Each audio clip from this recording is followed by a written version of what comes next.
එයි මල්ලි. ඔයාට කවුද බෝයි කියන්නේ? මට ආරංචි මේ අපරාධකාරී ඔයාගේ යාළුවෙක් කියලා.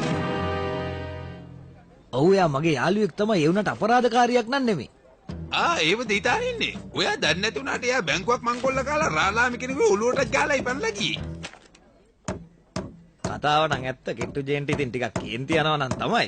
ඒ වුණාට එයා නරක කෙනෙක් නන් නෙමෙයි. නරක කෙනෙක් නෙවෙයි නම් මගේ ඔළුවට ගැහුවේ. දැන් නීතියෙන් එයා වැරදිකාරිය කරලා ඉවරයි. මං එයාව අල්ලනවා. මට හොතටම විශ්වාසයි එයා ඔයාව හම්බෙන්න මෙහාට එනවා කියලා. ඔන්න මතක තියාගන්න මල්ලි ඔයා අපරාධකාරියෙකුට උදව් කළොත් ඔයාත් අපරාධකාරයෙක් වෙනවා කියලා. අනේ වන්ද. ආයෙත් ඉතින් මෙයා ප්‍රශ්නයක් ඇති කරගත්තානේ.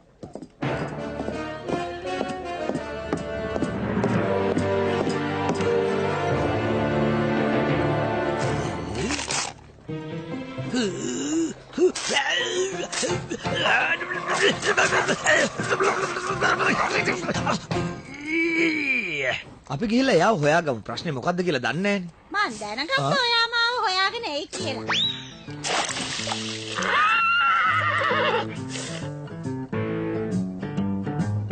කවුරු හරි බොන වතුරයකට කෙල ගහන්න හොඳ නැහැ කියලා දන්නේ නැද්ද? මම බැංකුවක් මංකොල්ල කෑවේ නෑ. ඒ වැඩේ කරපු මිනිහා තමයි කළුපිලි. මගේ පරණ හවුල්කාරයෙක්.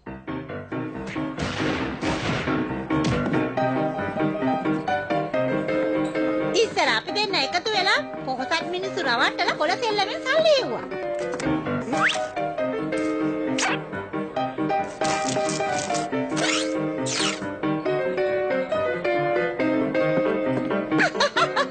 ඒත් පහුවෙනකොට පිලිප් දුප්පත් මිනිස්සුන්ගෙනුත් සල්ලි අරගන්න පටන් ගත්තා. ඒකට මං කැමති වුණේ නෑ. ඕසත් මිනිස්සුන්ගෙන් සල්ලි ගත්තට කමක් නෑ. ඒ දුප්පත් මිනිස්සුන්ට වංචා කරන එකට මං කැමති වුණේ නෑ. මගෙන් පලිගන්න හිතාගෙන එයා මගේ කබායේ හොරකම් කරලා බොරු කොණ්ඩෙකුත් දාගෙන ගිහිල්ලා බැංකුව මංකොල්ල කෑවා. මගේ ගිණුම තියෙන්නේ ඒ බැංකුවේ. එතන වැඩ කරන අය මාව හොඳට අඳුරනවා. ඔයා කියන විදිහට පිලිප් තමයි බැංකුව මංකොල්ල කෑවේ. එතකොට රාලහාමිගේ ඔළුවේ පැලුවෙත් එයාද? නෑ ඒක කරේ මං.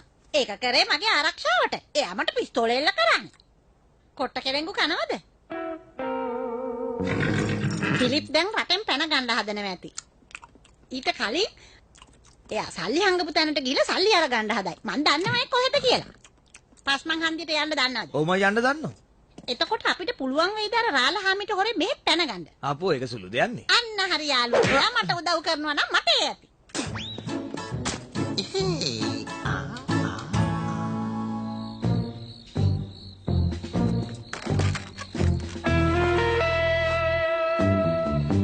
මං ඔය අදිය ගහගෙන ඉන්නේ.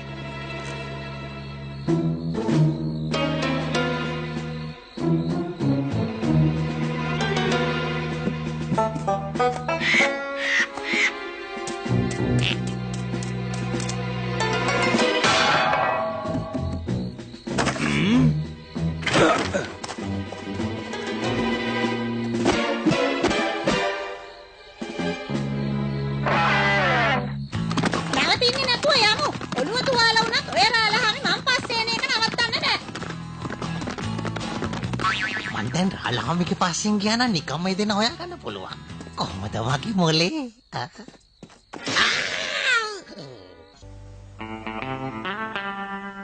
වෙඩි තියන්න නම් එපා. බය වෙන්න එපා. මං දඩයන් කරන්නේ වෙනස් විදිහකට. මං සින්දු කියලා යාළුවා එළියට ගන්නවා. සින්දු කියන්නේ? එනවා හාවා එනවා හාවා එනවා හාවා. කාන්තාව සිව්මෙලි කිව්වට මෙයාගේ නම් කිසිම සිව්මෙලි කමක් නැහැ.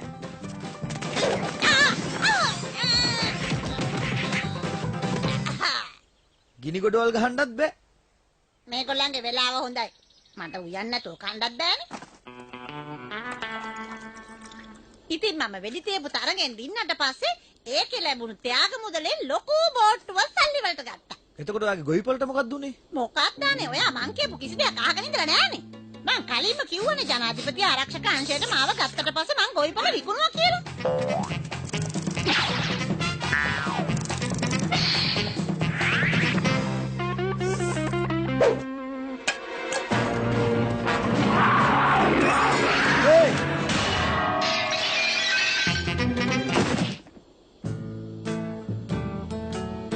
ගිහිල්ලා මීයක් හොයාගෙන කනවා. උස්සනවා අත් දෙකම. දැන් දෙනවා තුවක්කුව මෙහාට. එපා ජේන් ඕක නවත්තන්න. මේ මාංචි දා ගන්නවා. රාල්හමි මේ කිට්ටු ජේන් නෙමෙයි බැංකුව මංකොල්ල කාලා තියෙන වෙන කෙනෙක්. කියලා වැඩක් නෑ. එයා විශ්වාස කරන්නේ නෑනේ. හරියට බං යාට වැරද්දක් කරා වගේ. එතකොට කවුද මගේ ඔළුවට ගැව්වේ? මොකද පාඩම? එයා ඕගොල්ලෝ දෙන්න මත්තදංගොඩ ගත්තා නම් මට තෑගි මුදලින් සත්‍යයක්වත් ලැබෙන්නේ නැහැ. මොකද මෙයාටත් ගහන්න එපාද? නෑ ජේන් කමන්නේ මෙයාට එකක් දෙමු.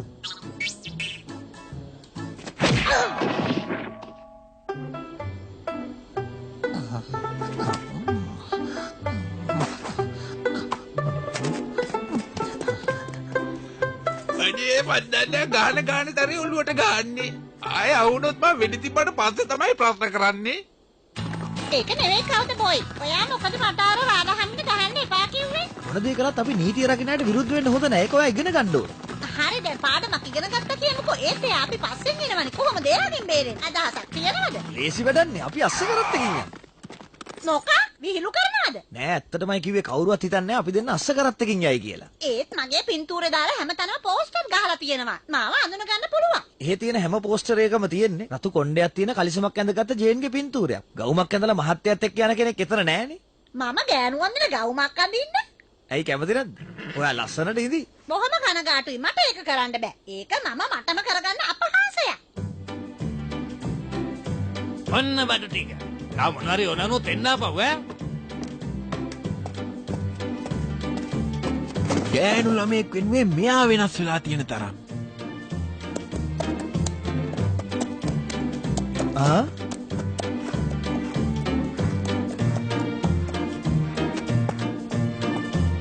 මෙයා කොහාට ගියාද? ජේන් ඔයා කොහෙද? මම මේ පැත්තේ ඈ? එන්නෝ. මම මේ ඇඳුම් හොදනවා. දුවිලි ටික හේදුනහම මාව අඳුන ගන්න බෑ.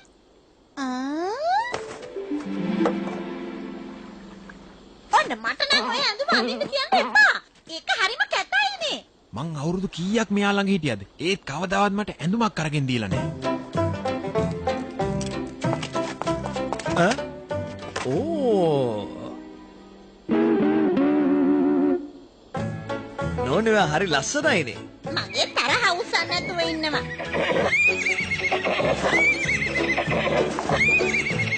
ඔයාගේ ඇස්සේ ඇහිනාවත් නැත්තම් දත් ටික බඩට යවනවා. ඔන්න වැරදිලාවත් මට දතක්වත් පෙන්වන්න එපා. එයාට හරියට තරහ යනවනේ. ඕකනම් ඔය ඇඳුමට ගැලපෙන්නේ නැහැ. ඇයි යන්නේ? ගෑන් ළමයි ආභරණ පළඳිනවනේ. ඔයා වැඩි ඈතකට යන්න එපා. මට උවමනාවක් වුණොත් මං විසිල් පාරක් ගහන්නම්. ටක් ගාලා එතකොට එන්න ඕනේ. ඇයි නම කියලා කතා කරන්න බැරිද? මේ ජේන් පොඩ්ඩක් වැදගත් කුල කාන්තාවක් වගේ හැසිරෙන්න බැයිද ඔයාට?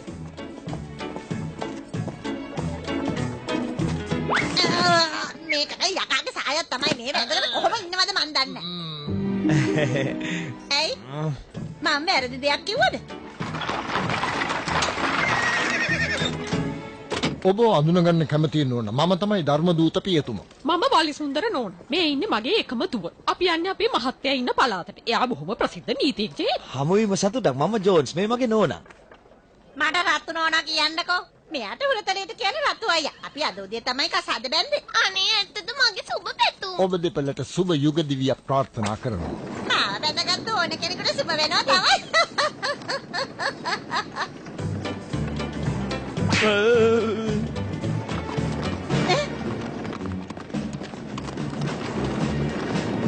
ලාම ඉන්නවා. අයියෝ මගේ කරාබුවක් බිම වැටිලානේ.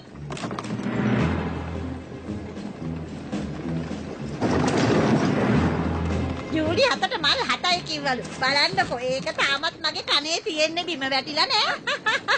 ඕගොල්ලන්ට මං කතා කරන විදිය හිතට අල්ලලා වගේ. අපේ ගමේ හැමෝම කතා කරන්නේ මෙහෙම තමයි. ඔයත් මට කැමති උනේ ඒක නිසානේ.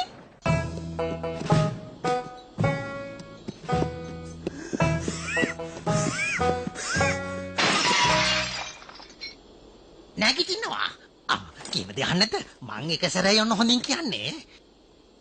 ඔයා නිදිද? පස්සෙන් දුවලා අල්ලගන්න බෑනේ. ඇත්තමයි මගේ මහත්තයා හරිම දක්ෂ නීතිඥයෙක්. ගිය සතියේ තියාගෙන ලිපියක් ගියා පත්තරේ. එයාට ඒක දිගට නඩු වෙනවා.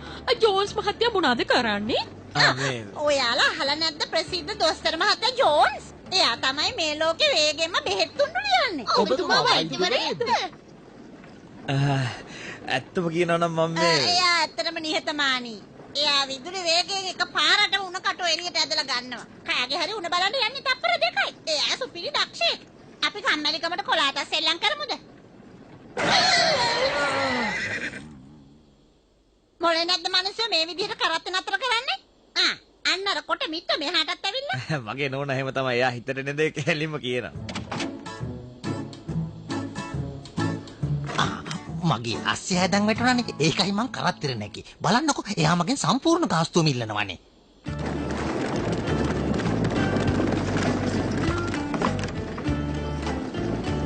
ඕගොල්ලෝ දැකලා පුරුදුයි. ඇයි එයා තමයි දොස්තර ජෝන්ස්. මගේ මහත්තයා නීතිඥයෙක්. ඔයා කවුද? මගේ නම මිකි සෝමි. මං අපරාධකාරයෝ අල්ලලා සල්ලි හොයාගන්න කෙනෙක්. මට මේ දෙකම කොහරි දැකලා පුරුදුයි.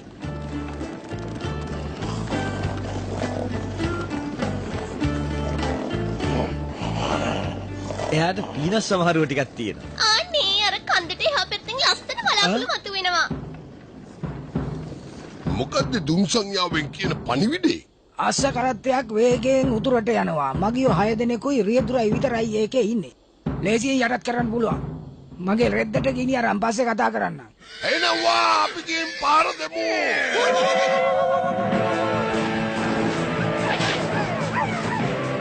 ඕක තමයි කියන්නේ පොත් කියවන එක ජීවිතේට උදව්වක් කියලා.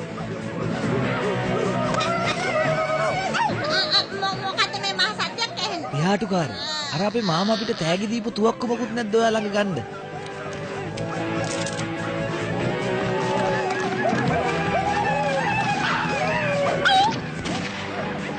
ඕනේ ඔයා ඔය තුවක්කු අල්ලගෙන උඩයට මාරු කරලා නේ. ඔක අනිත් පැත්ත හරව ගන්න. අනිත් පැත්ත හරවලා කොකාට ඇඟිල්ල තියාගන්න. ඇයියනේ මේ පැත්ත හරවලා තියාගත්තාම වැඩි තියන්න බැරිද?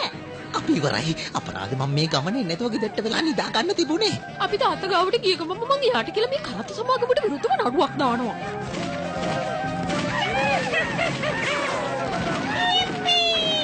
බලාගෙන වෙඩි තියන්න කියලා ඔයාගේ අතරිතේ. පණිවිඩය හැටියට නම් මේක ඉන්නවයි කිව්වේ සාමාන්‍ය වැසියෝ. ඒ වුණාට මේගොල්ලෝ කවුද බොයි වගෙන වෙඩි තියන්නේ? අනේ උදව් කරන්න. පියතුමාට කරදරයක් වගේ.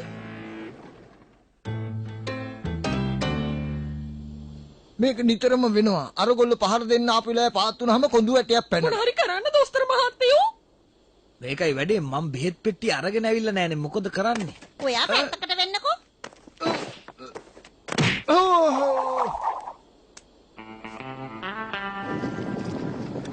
නෝනා ඒ වැඩේ කරපු විදිය නම් අසාමාන්‍යයි තමයි. ඒ වුණත් මගේ කොන්දේ අමාරුව හොඳ වුණා. අපේ නෝනත් ඔය පංචකර්ම ගැන එහෙම ටිකක් හොඳට දන්නවා. මෙයාගේ මූණ මට හොඳට දැකලා පුරුදුයි. ඒත් කොහෙදිද?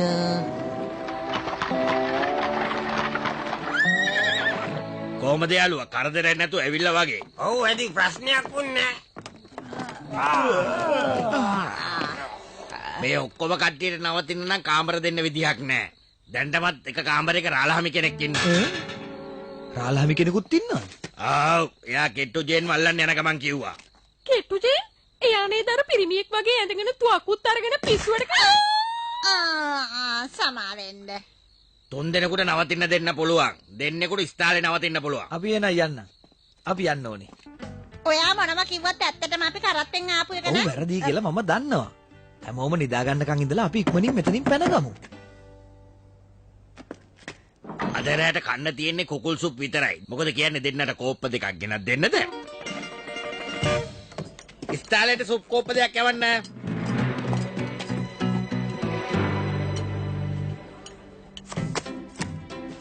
මට දිනන්න ඉඩ දීලා ඔයා බලන් ඉන්නවනේ. මං ඒ වැඩේට කැමති නෑ. ඉතින් ඒකට මොනා කරන්නද? ඔයා තරම් මම මේ සෙල්ල මෙච්චර දන්නේ නෑනේ. මේ වෙලාවට මට මතක් වෙන්නේ අර පිළිස් ගැනමයි. කවදා හරි මට අහුවෙන්නේ මං එදාට බලා ගන්න. කොණ්ඩේ තඹ පාටයි කිව්වා. ඒ ගවුමක් ඇඳලා ඉන්නවනම් කොහොමටවත් එයා වෙන්න බෑ. සමාවෙන්න මහත්මියා. අපි කැමති ඔයාවත් අඳුර ගන්න. මගේ නම පිලිප්. කළු පිලිප් කියවම දන්නවා. ඒ දෙන්නව මට හොඳට දැකලා පුරුදුයි. විශේෂයෙන්ම ගෑනු කෙනා. කොහෙදිද දැක්කේ? මේ ඉන්නේ. ඉන්නේ. එයා තමයි කෙට්ටු ජේන්. ඔබතුමා යන්නේ තුතුරු පළාතටද? එහෙනම් මගේ මහත්තයා ගැන හොඳට අහලා ඇති. එයා බොහොම ප්‍රසිද්ධ නීතිඥයෙක්. ඔව්. අයියෝ ජූලි හතට මල් 7යි කිව්වා. මොකක්ද එයා කිව්වේ? දුව එක ඉගෙන ගත්තේ ජෝන්ස් නෝනානේ. එයා කිව්ව විදිහට එයාගේ ගමේ අය කතා කරන්නේ එහෙමලු. එහෙමද? මගේ යාළුවෙකුත් හිටියා එහෙම කතා කරන.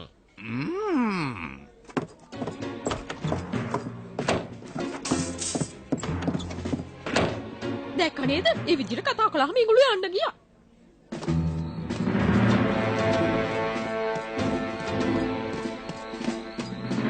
විශ්වලාගෙන මගෙන් පැනලා යන්න හිතුවා මදි. මේ රාලහමෙට ජේන්ව අල්ල ගන්න හම්බෙන්නේ නැහැ. මටම තමයි එයා ගැනත් බලන්න වෙන්නේ.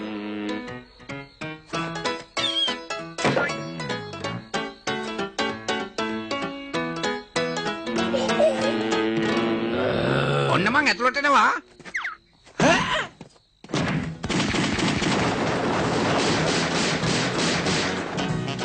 එනේ දුරදිග යන්න කලින් අපි කොහොම හරි එතනින් පැනගත්තා.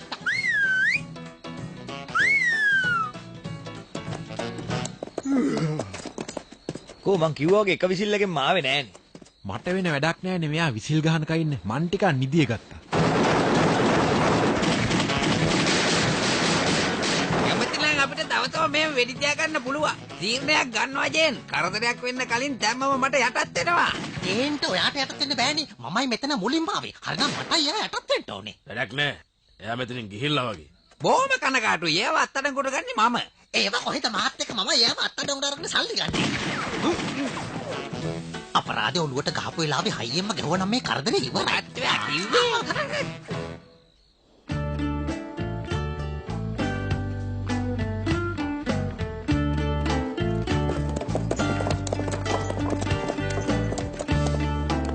එයා ආවද කියලා මං අහලා බලන්නම්.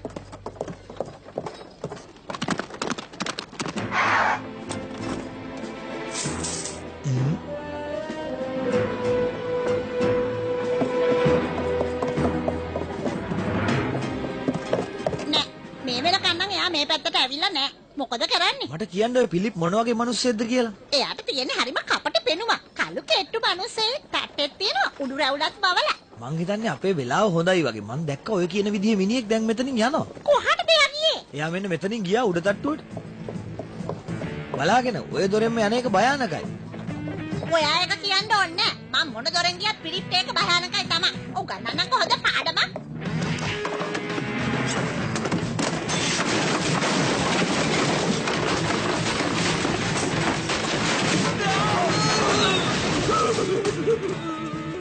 මෙන්න මේක මගේ සල්ලි තියෙන බැංකුව මං කොල්ල කෑවා.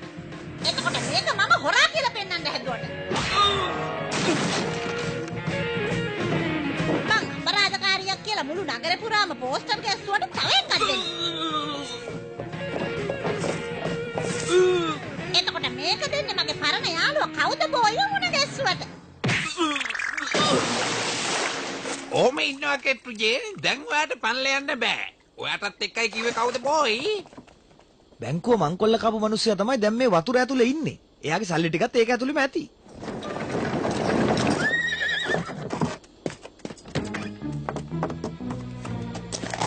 කවුරුවත් එල්ලෙන්නේ නැහැ. නැත්තම් මෙයා ඉවරයි.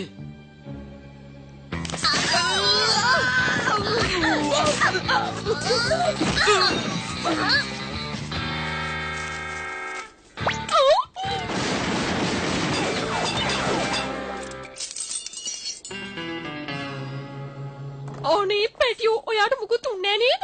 ඔව් මම මේ ජූලි හතට මල් 7යි වගේ හොඳට ඉන්නේ. මේ තියෙන්නේ මගේ මහත්තයාගේ කාඩ් එක. ඉදිරියේදී ඔයාට එයාගේ සේවය අවශ්‍ය වෙයි. කවුරු හරි මට උදව් කරනවද? ආපහු මගේ කොන්දේ ඇටයක් පැනලා.